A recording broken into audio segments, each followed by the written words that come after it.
Welcome to UCOV, which stands for the Unitarian Universalist Congregation of Venice. Whoever you are most welcome here today and every day. And we have a special big welcome for any visitors who may be with us for the first time. If you could just raise your hand, we'd love to bring a mic and have you. Oh, we've got some visitors over here. Is anybody? Great, thanks, Kathy. Please introduce yourselves and tell us where you're from. Good morning, everyone. My name is Joe McCulley, and we're up here for a month. We love Venice. I'm from Fort Myers, Florida, but you're much nicer up here. So we'll be here for the month, and this is my lovely partner. Hi, I'm Deb Malillo, and really, Joe has said it all. We are also up in Saratoga Springs, New York, for the summer. Oh, so we're glad to be here. Very welcoming congregation.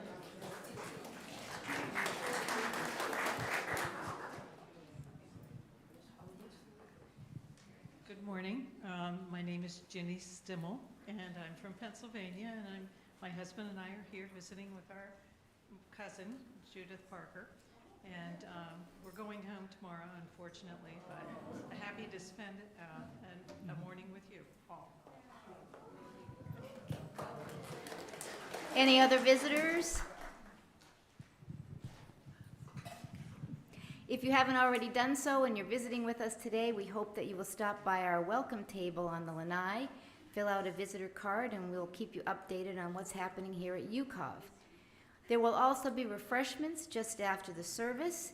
The table is on the right as you exit. A few announcements for this week. First of all, today, right after the service, there will be a congregational conversation right here in the sanctuary. Come to ask any questions you might have or just to listen. Tomorrow, Monday, April 3rd, is Meatless Monday. And the book group will meet on Thursday, April 13th at 1 p.m. in Waters Hall. The book this month is The Reading List by Sarah Nietzsche Adams. Mark your calendars for our beach service on April 23rd at Maxine Barrett Park. Please plan to bring a brown bag lunch. But keep an eye out for confirmation of that because we're keeping an eye on red tide. Soul Collage is back at UCOV by popular demand. This is an easy, enjoyable, and spiritual process that uses collage to help us understand more about ourselves and our world. It helps us access our own inner wisdom and spirit of guidance. We cut visual images out of magazines, paste them on pre-cut cards, and then learn to do readings to explore what the cards created have to say. This 3-part workshop is suitable for both those new to soul collage or those who have already experienced it. The $40 fee includes all materials. You only need to bring a spirit of curiosity and openness. The facilitator is Beverly Gordon, and she's been leading these workshops for 12 years. You do need to pre-register for this. There's a 10-person cap, so contact Kathy Avery if you are interested. And please read your weekly handout that you should have received on your way in for other upcoming events. We are now entering into a sacred space, so please silence all your electronic devices, and our service will begin with the prelude.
Thank you, Lisa.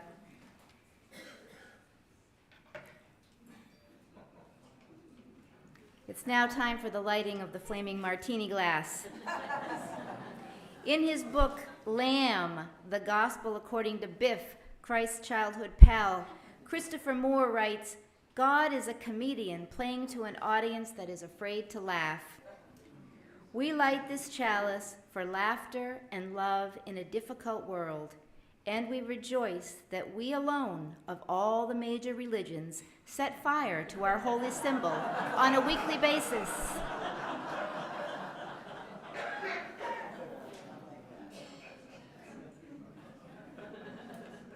Today's service will be led by our interim minister, Reverend Amy Petrie Shaw.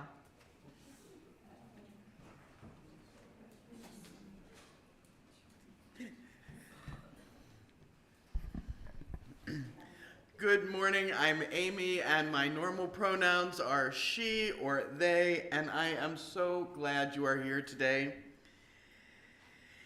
We've come together this morning to celebrate the holiness of laughter, maybe to barbecue a few sacred cows, because all religion is based on attempts to describe the intangible using concrete words, and like any metaphor, it breaks down, and there is potential for humor. And what's important is you believe and you follow your heart. You enter into your own search for truth and meaning. You recognize the laughter when it gets silly, and then you do it anyway. I'd add more meaningful works to this section, but this is the part of the service that only about 3/4 of the people actually hear. Because of the other fourth, part of you are still out in Lanai waiting to sneak in when everybody stands up to sing. Others of you are still going, did I turn my phone off? I bet I didn't turn my phone off. For those of you who've made it to your seats and you're ready to listen, welcome.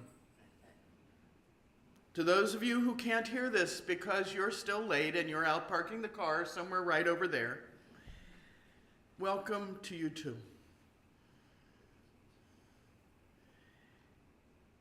All of you are absolutely welcome, whether you're sitting or standing, confused, or still at home following along on YouTube with a cigarette and a 10 a.m. beer. You are still welcome here, absolutely, whoever you are. Because community isn't just about the sad moments or the times of need. Community is also where you go to laugh until you cry, to tell a joke, to share a funny story that warms your heart. Laughter helps us to heal what hurts and to recognize that our mistakes are not fatal.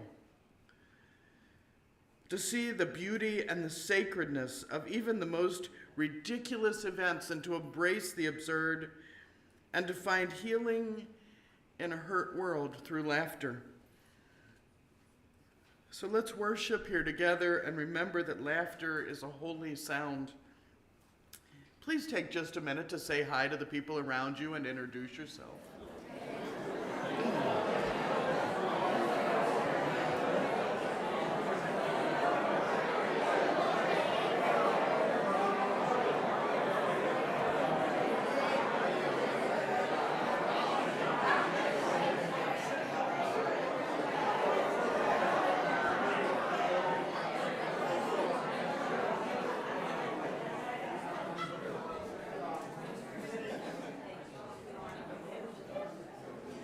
I get to ring the little bowl now. I felt left out.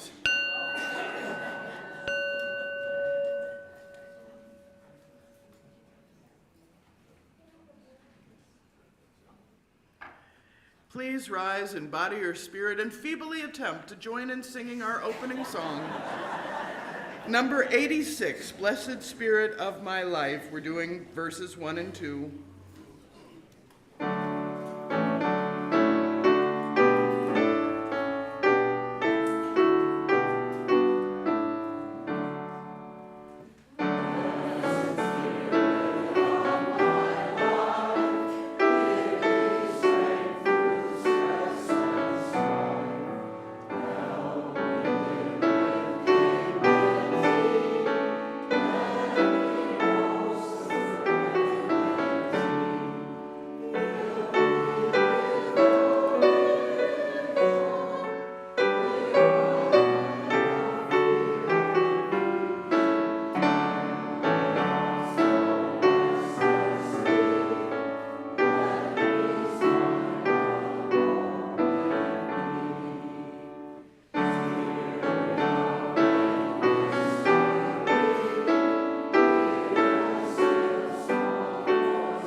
This is the part of their service where we talk to the smallest among them and help them to understand what it is the adults are going to be talking about later in the service.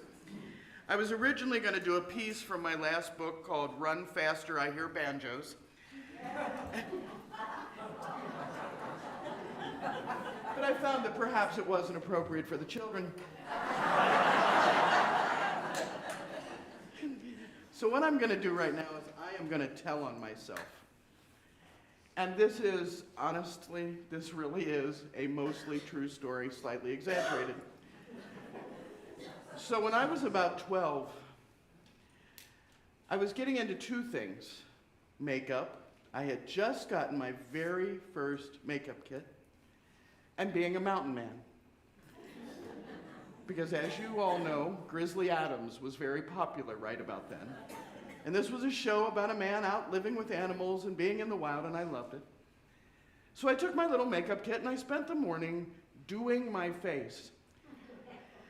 Now, I was 12 and had no instruction manual. So you can imagine what my face looked like. And then I got bored after sitting around the house for a while and no prince or princess showed up to sweep me off anywhere. And so I decided it was time to go be a mountain man. And so I headed out into the woods behind my house. And I went walking and I was looking and I got to the big tree that stood next to the ravine. And it had a lovely large branch over the ravine. And I looked and I realized there were lots and lots of vines. And I thought for a minute, because I had just seen an episode of Tarzan. Do any of you all remember Tarzan's yell? You remember Tarzan? You remember the yell? So every week Tarzan would swing on the vines and he'd get lots of interesting places. And I thought, I can do this.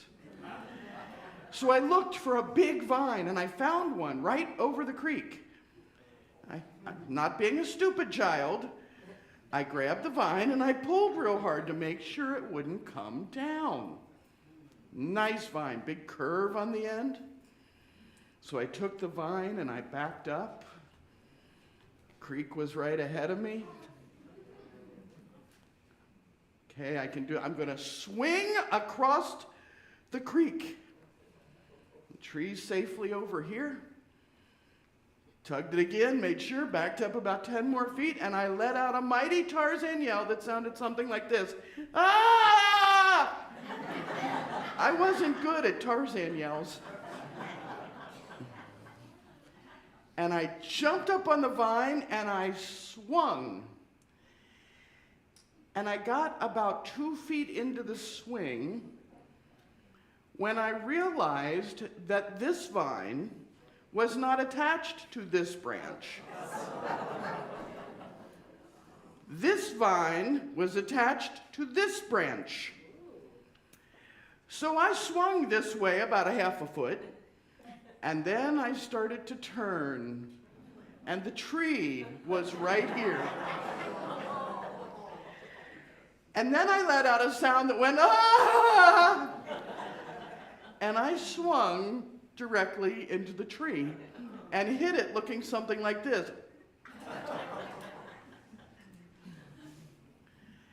And so I fell off the tree and I laid there on the ground for a few minutes and slowly cleaned myself up out of the leaves and staggered my way home. My dad went out later that night and he let the dogs out. Ran through the woods and he came back up and he kept a straight face, and he said, I think that big tree by the creek is possessed by demons. And I'm trying to be very casual. Now, mind you, I have a bump on my head. It's about this big. And I said, why do you say that, Dad? And he says, well, there's a demonic face on it. He said, it looks like this. Took me about 5 years, and I finally said, hey, Dad, you know that tree? He said, yeah, the one you hit with your whole face? Yeah, that one. I learned back then that no matter how serious something is, eventually you learn to laugh about it. They are still teasing me. It has been 42 years. Dad still says, hey, you want to go back and check out the tree? Learn to laugh early. Learn to laugh often. Because you will never live down what you do in front of your parents while you're tiny. Learn to laugh now. I ask you all to help me in singing the children out to their classrooms with the words of the Reeb benediction.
We pass the offertory plate each week, not to raise millions and millions of dollars, but just so that we remember that generosity really is a value that we value. It doesn't matter what you give. What matters is that you participate in the ritual. But each week we do it with a joke, because giving should never be painful. An atheist was taking a walk through the woods and admiring all that nature had created. What majestic trees, what powerful rivers, what beautiful animals, he said to himself. And he was walking alongside the river, and he heard a rustling in the bushes. And as he turned to look, a 7-foot grizzly bear charged toward him. He started to run, so frightened that tears were running down his face. He screamed and looked over his shoulder, but the bear was right there, and his heart was pumping. He fell, and the bear was on top of him. And in that moment, the atheist cried out, "Oh my God!" And time stopped. The bear froze. The forest was silent. And a light shone down from above. And a voice said, "You denied my existence all these years. You even credited my creation to a cosmic accident, and now you want help. Can I count you as a believer?" And the atheist looked at the light and said, "Well, it would be rather hypocritical of me to ask to be a Christian after all these years, and I'm still not sure what I'm seeing. But could you make the bear a Christian?"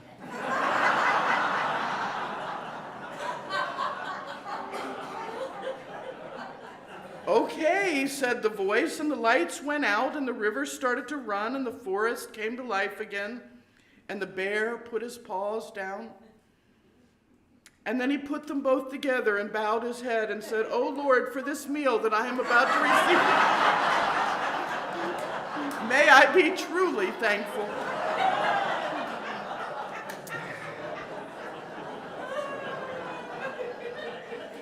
May I say to you the same. The morning offering will now be given and received, and may we all be truly thankful.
Thank you all so much for these gifts and for absolutely everything that you do for this community.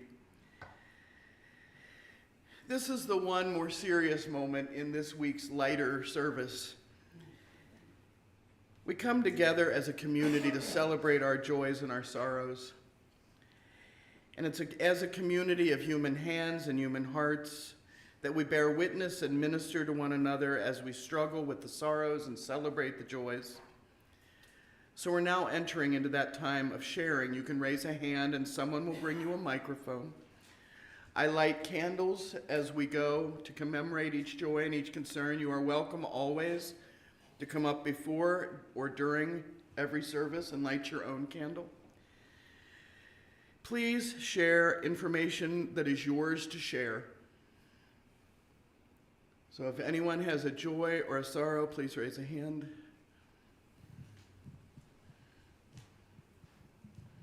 Good morning, I'm Kim McHugh. I see on the form that we're going to be getting an annoying morning monologue. So I'd like to share how I've been getting through the morning news, and that is by the evening before before, I have our television set with Xfinity, and I record Jimmy Kimmel, Jimmy Fallon, Seth Meyers, Stephen Colbert. And in the morning, if it's a day Matt goes to gym, I wait for him, and we sit and we get ready for the day by watching the first 10 minutes of each show. And we only watch the monologues, and it lifts our spirits to see fun made of the news that we're about to absorb. Thank you.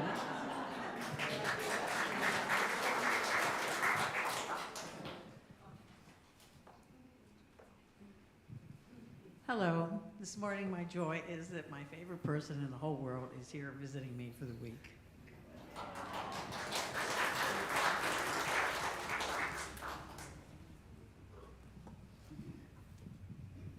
I want to share a joy. Thanks to Reverend Amory, she brought back one of the absolutely happiest moments of my life as a child.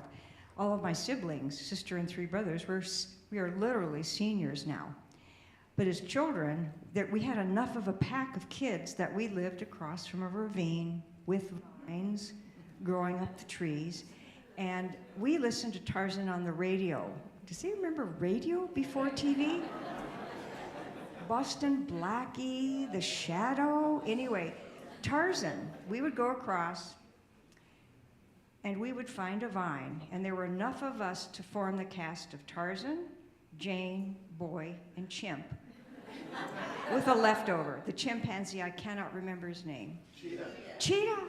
There you go. And we would play happily for hours, taking turns. It was a given. You had to have a chance to be Tarzan with his famous,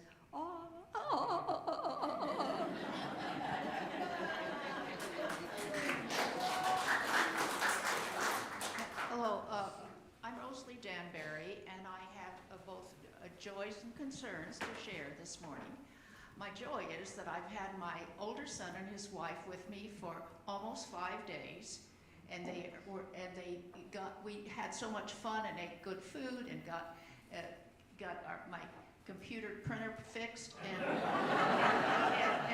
my son was able to put together 2 pieces of furniture so that I have an office. And then they went home, arriving in Chicago and getting back to their home just before the bad winds hit on Friday. And my concern is 2 people in my family are having somewhat concerning surgeries. One is my younger son in Minneapolis, who smoked a lot, and they're looking at something inside his lungs.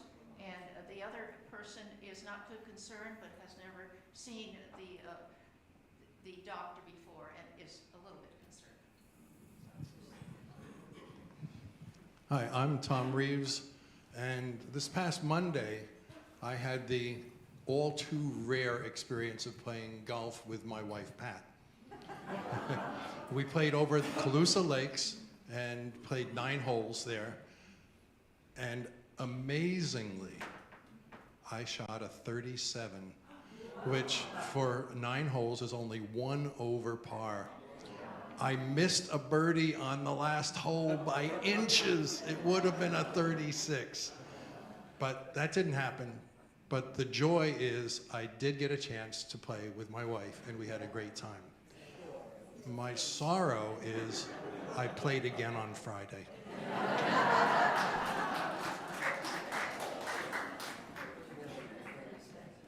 Hi, I'm Alexandra, and my husband Hunter is sitting next to me.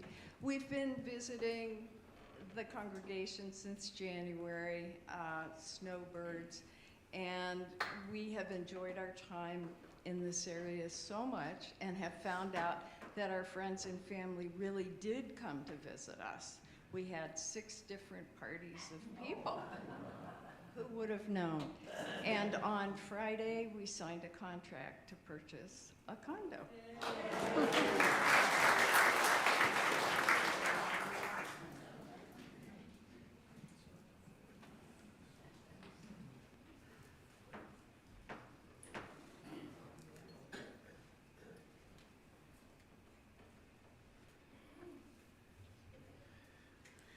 The last sorrow I have is the school shooting which occurred this past week. We will be having on Tuesday a vigil The directions are on the website, what time and all that information. I encourage you to come. I honestly thought about swapping out the service, and then I realized there's been a shooting every week. If I swap one out, where do I stop? And I decided that now, of all times, we need to be together in community and to laugh at the absurdities. So that is why we are laughing this week, and we will hold vigil on Tuesday. May the love of this community hold all who need love and concern, and may the light of our community shine on the broken places of the world. May our work support, aid, and comfort all those who hunger or thirst for food or justice. May we never look away when we're needed. May those who are grieving be comforted. May those who are tired find rest. May the broken places be healed, and may those who are filled with joy and laughter be abundant.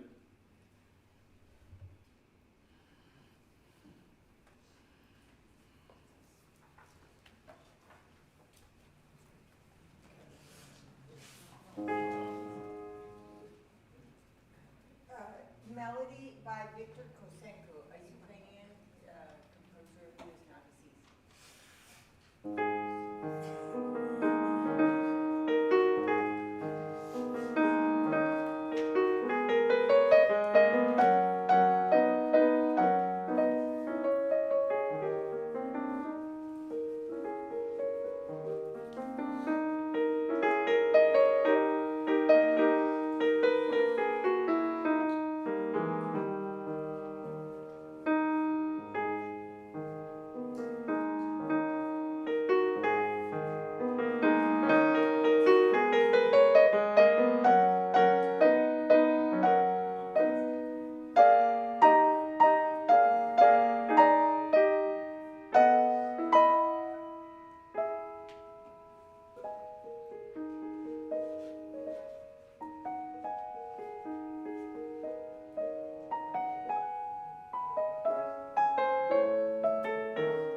second choral song today, we're singing "We Shall Not Give Up the Fight," which is from the South African freedom movement resisting apartheid, and it's unfortunately always appropriate that we sing for peace, for freedom, and for justice.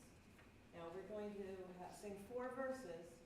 The first and fourth verse will be the same words, and then I'm going to invite you to join us on a repeat of that verse. So I'm sure you'll know the words by then.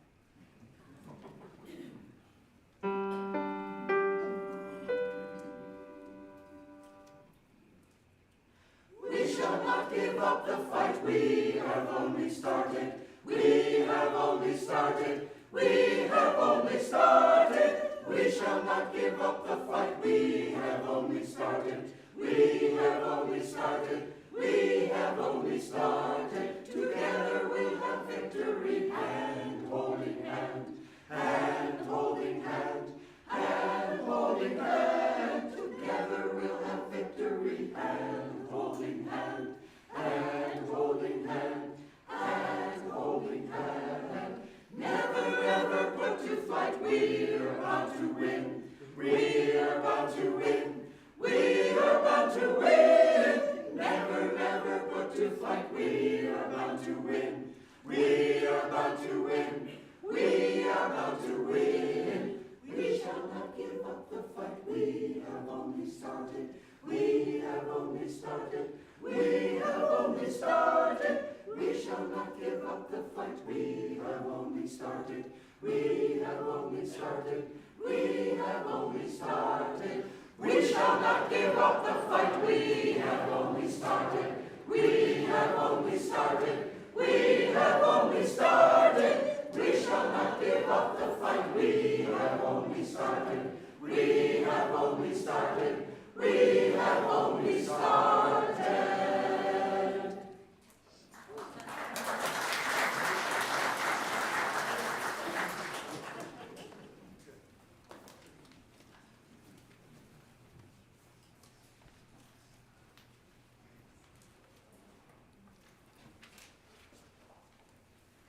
Today's first reading is from Carbonated Holiness, Laughter is Serious Business by Carolyn Arends. Recently, I threw out 3 boxes worth of my kids' Sunday school crafts. I felt heartless and vaguely evil. But really, one can only store so much fun foam in a single house. Still, there was one piece of art I was compelled to save. My daughter had cut out and colored pictures of children engaged in different acts of worship and glued them onto a sheet. She was 3. You were expecting decoupage? Bethany had been particularly proud of this assignment because of the gluing part. I think she may have a future in adhesives. The day she brought it home, I acknowledged the excellence of the glue work and then asked her to tell me what the pictures represented. Praying, giving, reading the Bible, she shouted as I pointed to each scene. I saved the best picture for last. A boy with his mouth open wide in song. Singing is my favorite form of worship. I knew it would be Bethany's too, what with her mother being a singer and all. Laughing, said Bethany when I pointed to the boy with the open mouth. I stood corrected. Laughing is my favorite form of worship. I've been backing up my laughter is worship theory for a while now, collecting various quotes on the matter. I was recently compelled to stop reading Anne Lamott's Plan B long enough to shout, yes, complete with fist pump, and scribble this line on an airplane napkin. Laughter is carbonated holiness. And anyone who knows me will understand why I give a hearty amen to this bit of wisdom from Woody Allen. I am thankful for laughter, except when milk comes out of my nose. In my case, there was an unfortunate incident involving Diet Coke, and the memory of it gives poignancy to the idea of laughter as carbonated holiness. But my favorite quote may be this one from Karl Barth. Laughter is the closest thing to the grace of God. Of course, Barth must have meant the good kind of laughter, born from joy or relief, or the sweet surprise of community. There is also derisive laughter, rooted in pettiness or vulgarity or cruelty. It's not hard to tell the redemptive kind, laughter that is reflexive, even involuntary worship from the destructive kind. Laughter can change and grow, and sometimes it changes and grows us. Consider the laughter of Abraham's Sarah in the Christian Bible, blossoming from incredulity into incredible joy. When Sarah had a baby at long, impossible last, she named him Isaac, which means, of course, laughter. A good laugh is a release, even if only for a moment, from worry, strife, and self. It is a sudden, often unbidden confession that some way, somehow, all is well, or at least there is a hope that it can be. It's telling that we talk about gales of laughter. We instinctively recognize that laughter belongs to the world of wind or spirit. Unexpected joy arrives on the gust of a fresh current and carries us to a different place from the one where it found us. That is why I suspect that Lamotte is right, that laughter is holiness, that it is part of the life of God, and that to laugh from your belly is to worship the giver of all good gifts. It's serious business, laughter. It's the kind of sacrifice of praise that puts our insides right. The old cliche is true. Laughter is a medicine that reminds us that our sickness will one day be healed, and we shall be whole and holy. Until then, laughter is the Elmer's glue that attaches us to the goodness that inhabits this world, and to the gladness that hints at the world to come.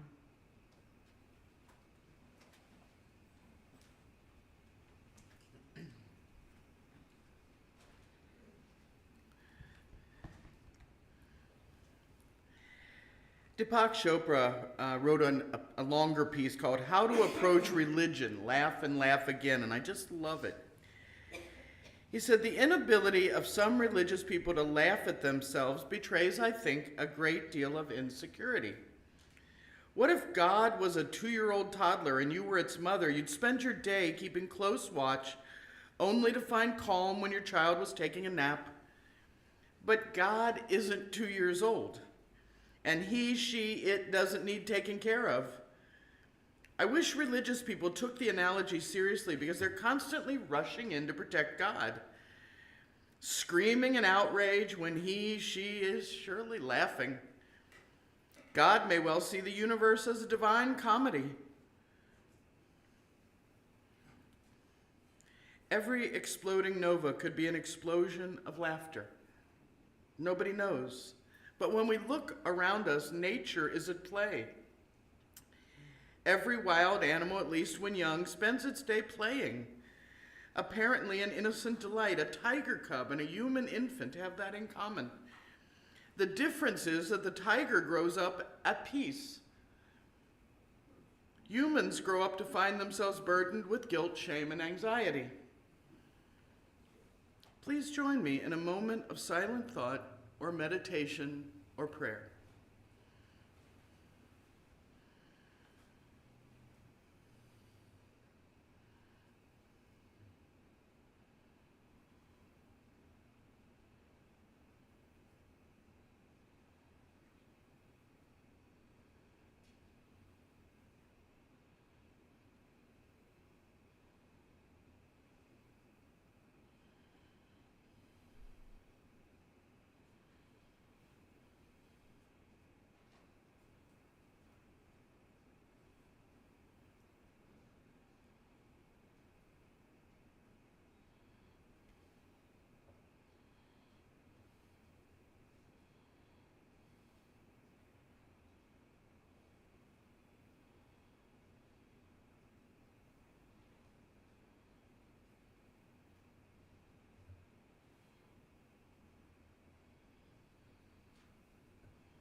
Today's second reading is called Sacred and Not So Sacred Cows, Humor and the Golden Calf by Rabbi Michael Bernstein. Someone I know used to have a mug that said, "Sacred cows make the best hamburgers." This pithy statement captures part of what is at stake when we declare certain things to be off limits, taboo, or untouchable. Of course, the flip side of the question is, are there any targets that should in fact be declared off limits, taboo, or untouchable? Hosting the Academy Awards in 2013, Seth MacFarlane decided nothing was too sacred and nothing too profane. Some of it was even funny. All of it, however, triggered the conversation so ingrained in our society over what is allowed and not allowed to be joked about. And who gets to judge what is too sensitive, too hurtful, or too ignorant to be funny? Last week in synagogue, we read of a very different cow, the golden calf molded by the children of Israel out of impatience and loss of faith in Moses and God. When he sees the sight of such debauchery and idolatry, Moses hurls down the very stone tablets on which the law against graven images was engraved in the first place. So in the end, it is not only the not-so-sacred golden cow that gets broken into pieces. The rabbinic tradition teaches that Moses' act met with God's approval, and therefore, when the time came to place the 10 Commandments into the Holy Ark to accompany the people of Israel for all time, they included, along with the intact second set of tablets, the shards of the original. Among the many lessons these shards convey is the idea that it is important to break the idols from time to time, even those that we hold to be sacred. Taking that task to heart carries with it responsibility, particularly for those who hold power over and influence people. When it comes to the role of humor, it would be pointless to try to judge what lives up to this responsibility, let alone what succeeds as a joke. Power is dynamic, not static. It does not lend itself to absolute rules of conduct and propriety, and therefore, neither will humor. However, the act of purposefully thinking about the roles we play and what power we wield matters and must be considered an integral part of what defines the impact of our language and our actions, including those that are intended to push the envelope or even slay the sacred cow.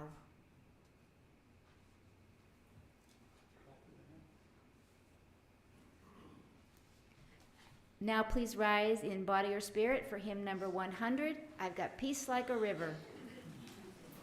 We're going to do verses 1 through 3.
You know, preaching is an interesting thing.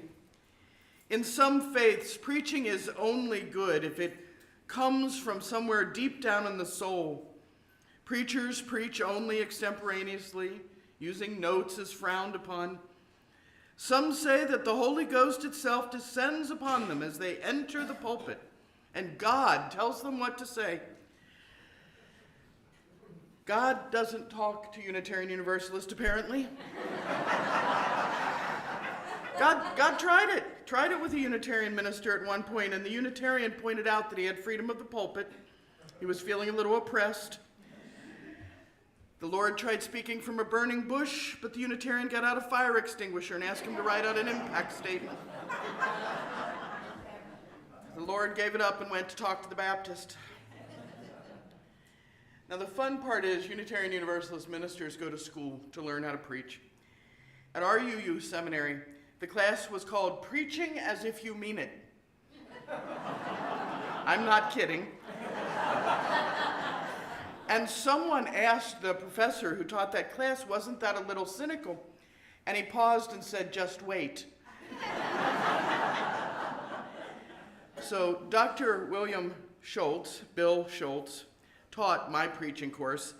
That's Bill Schultz, the former head of Amnesty International, former president of the UUA itself, the former head of the UU Service Committee, and he is an evil, evil man. I love him. You take preaching in January, 10 students at a time. And for the first few days, you learn quickly to speak, how fast, what to do with your hands. You get lulled into a false sense of security. This is going to be easy, you think erroneously. And on the third day, you try to go to your classroom, and Bill points to the elevator, and you are sent up to the 10th floor. It's an absolutely beautiful room with an amazing vista. Back then, Meadville Lombard was with Spertus Jewish, so it's looking out over the park and the river. And the chairs are arranged so that the audience can look ahead at the speaker or slightly to the right at the gorgeous view. And there's a large camera pointed at you, and the audience is made out of anyone important or embarrassing that he can find that day. And I asked him if he has any last advice before I began to preach, and he has an impeccable voice. And he said, try not to stink. He thought about it for a long minute, and he said, try really hard. And then he sat down. The humor inherent in religion is nowhere more obvious than in those early preaching videos for ministers. The gestures you work on for hours make you look like William Shatner at a Shakespeare festival. Your tone of voice turns into Tweety Bird on helium. Your stance is between drunken sailor and interpretive dance. And they could honestly pass out big rubber clown feet and red noses, and you would look right at home in that minute. But it's okay, because religion itself, any religion, I want to be clear, any religious position gets hysterical when you try to examine it with scientific interest up close. Right now, our country is awkward, and that's a gentle word about religion. We have folks at every point on the spectrum, and everyone is screaming that theirs is better than yours, and yours is worse than theirs. And all religion gets ridiculous up close. Christianity, we've convinced people that the height of sanity is to wear a symbol of lethal punishment on a chain around your neck. It's a good thing lethal injection wasn't big in Rome, or we'd all be wearing sacred needles. Easter, candy, chocolates, Jesus on a cross. When I was a kid, my adoptive parents were high church Anglican. We got the candy crucifix. I got grounded for a week for yelling, "Hey, it's a Savior on a stick." When you bite the head off a chocolate Jesus, is God somewhere going, "I saw that"? And when I was slightly older and got one of those, I was nibbling away at it, and you eat the head, you eat the arms off the cross, and you get down to the trunk.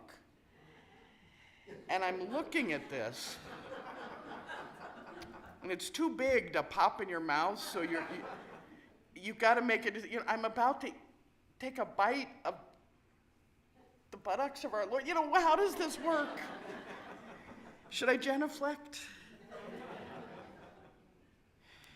There's a meme that went around for years that said, Christianity, a religion in which God sends his son, who is also himself, to sacrifice himself in order to save his creation from himself. Remember, if you screw up, you'll be going to a place of fiery torment forever because God is love. Somebody somewhere read the instructions wrong on that one. Judaism isn't better. The omniscient, omnipotent, all-powerful God, Jehovah, doesn't like cheeseburgers, lobster, bacon, or people who sew their linen shirt with cotton thread. And if you're male, that same all-powerful God cannot recognize you if you have not been circumcised. How does that work exactly? Buddhism? Modern Buddhists can practice divine non-attachment by attending $300 meditation classes while wearing $90 leggings. UUs, we're not off the hook. In the 60s and 70s, you used to be able to find us by looking for the Birkenstocks and the smell of patchouli.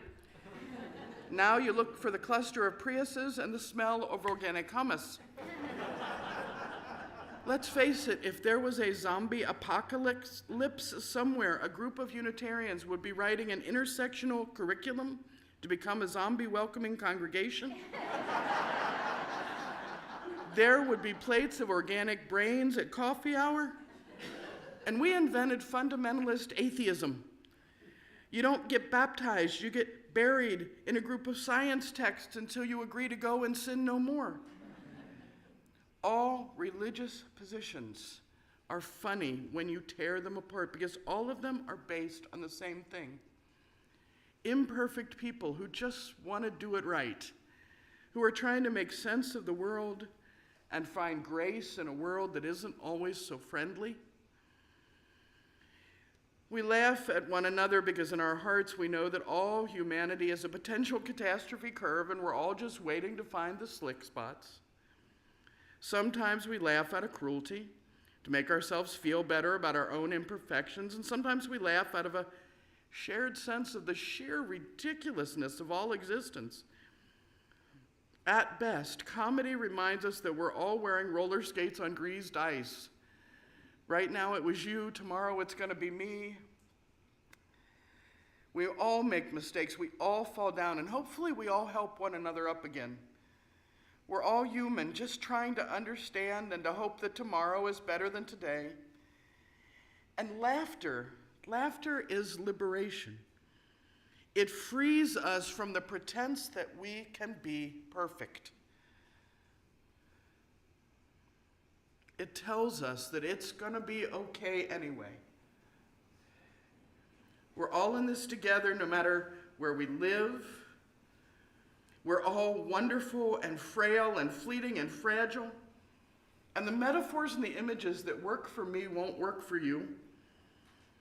Learn to laugh together gently, not at people and their beliefs, but at the fact that any of us believe anything and that we think we can explain mystery in concrete terms and get it more right than someone else. What's that joke? There are 3,000 gods and 2,999 of them are all ridiculous fallacies, but yours is the right one. We're all just trying to explain and accept the world in ways we can understand. Sometimes you're the audience laughing at the show, and sometimes you're the one wearing the makeup and swinging on the branch or slipping on the banana peel. So pick up your rubber nose and your big clown feet and wear them proudly when you have to. It's the badge of humanity.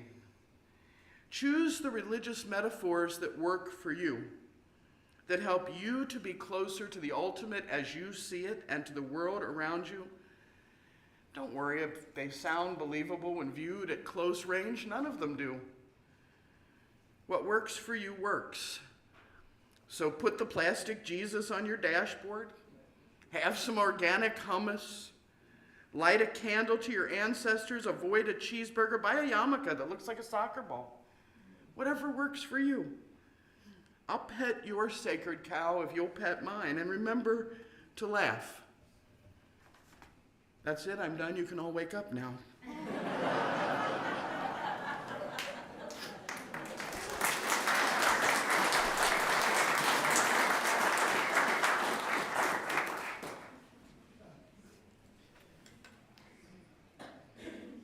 We have some choice words for putting out the fire. We extinguish this chalice, thankful once again that nothing went up in flames. May you carry the light and warmth of laughter and love with you as you go.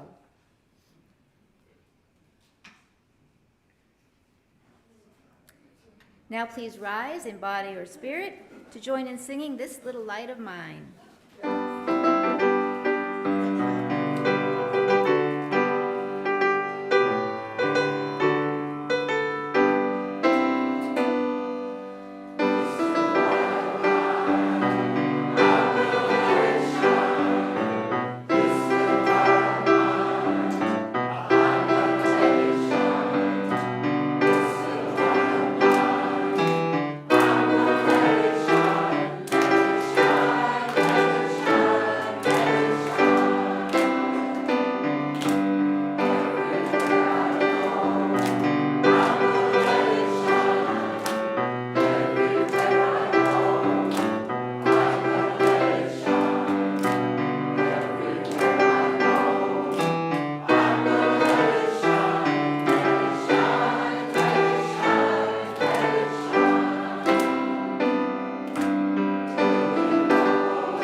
The service is over. Get out and go get a cup of coffee. Peace, ashe, and may it be so.